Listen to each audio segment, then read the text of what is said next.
నమస్కారం అండి. SB news 9550కి స్వాగతం సుస్వాగతం. ఏ రోజు వార్త ఆ రోజు మనకు అప్డేట్ కావాలంటే ఎస్బీ న్యూస్ 9550 ఛానల్ను మీరు సబ్స్క్రైబ్ చేసుకుంటే ప్రతిరోజు వార్త మీకు అప్డేట్గా ఉంటుంది.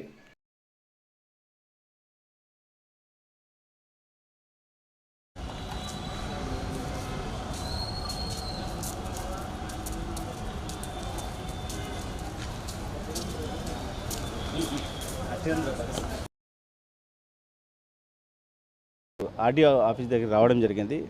గత దాదాపు 2 వారాల నుంచి ఆర్డీఓ దగ్గరికి రావడం జరుగుతుంది. బిఎల్ఏ ఫామ్ సబ్మిట్ చేసినాం, బిఎల్ఏ 1. ఇంతవరకు దానిని ఎక్కడేసిన గొంగలి అక్కడన్నట్టు పెండింగ్ పెట్టినారు.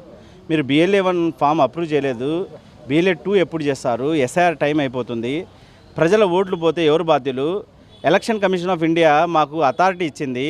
ప్రతి పార్టీ నుంచి ఒక బిఎల్ఏ మీ మీ మీ ప్రతి బూత్ నుంచి ఒకరు ప్రతి పార్టీ నుంచి పెట్టుకోమని. కాంగ్రెస్ పార్టీ నుంచి మేము వెళ్ళి ఓటుదారుల ఓట్లు కాపాడాలంటే ప్రజలకు మాకు ఫామ్ మీరు అప్రూవ్ చేయకపోతే మాకేం అథారిటీ ఉంటుంది అని ప్రశ్నిస్తూ ఉంటే ఈయన నేను చూస్తాను, 2 వచ్చినాయి ఫామ్స్ బిఎల్ఏ వంటి నేను చూడాలా అంటున్నాను.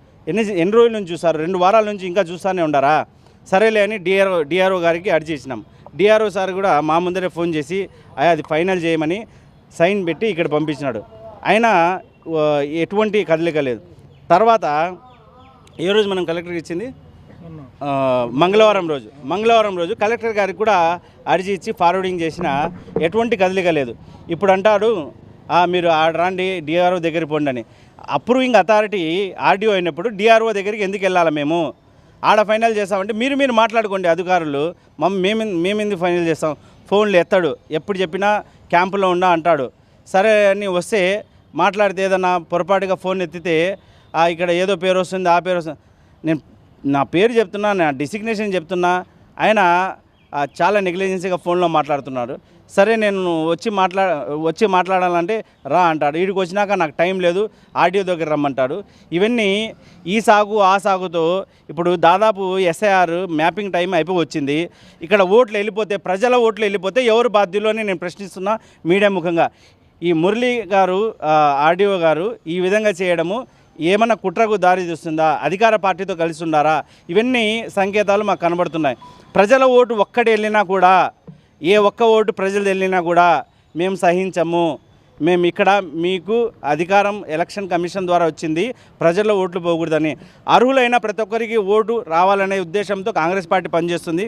మిగతా ఏ పార్టీలు కూడా ఓటుదారుల పట్ల అంత వ్యవహారంగా పనిచేయరు. కాంగ్రెస్ మాత్రమే చేస్తుంది.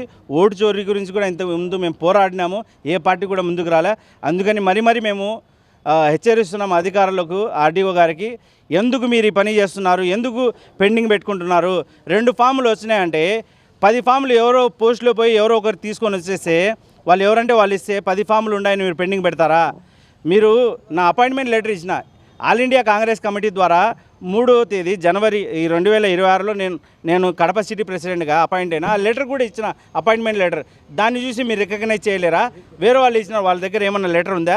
సరే 10 మంది ఇచ్చినారు అందుకని చేయట్లేదు, 2 ఇచ్చినారు అందుకని చేయట్లేదంటే అదే రాయింపుగా ఇవ్వండి. ఈ కారణం వల్ల నేను ఇవ్వట్లేదని రాయింపుగా ఇవ్వరు, పని ముందుకు పోనీరు.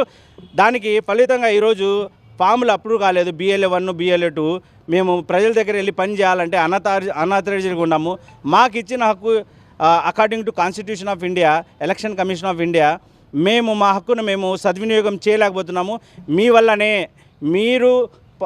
మీరు చేయాల్సిన బాధ్యత మీరు వహించకపోవడం వల్లనే. ఆర్డీఓ గారు సమాధానం చెప్పాలా? ఎటువంటి పరిస్థితుల్లో కూడా దీనిని ఎంబడే రెస్పాండ్ అయ్యి ఈరోజే దాన్ని అప్రూవ్ చేయాలా? లేకపోతే మేము ప్రజల కోసము ఎంతవరకైనా పోరాడతాము, ప్రజల ఓట్లు కాపాడేదానికి అని మరీ హెచ్చరిస్తూ జై హింద్, జై కాంగ్రెస్.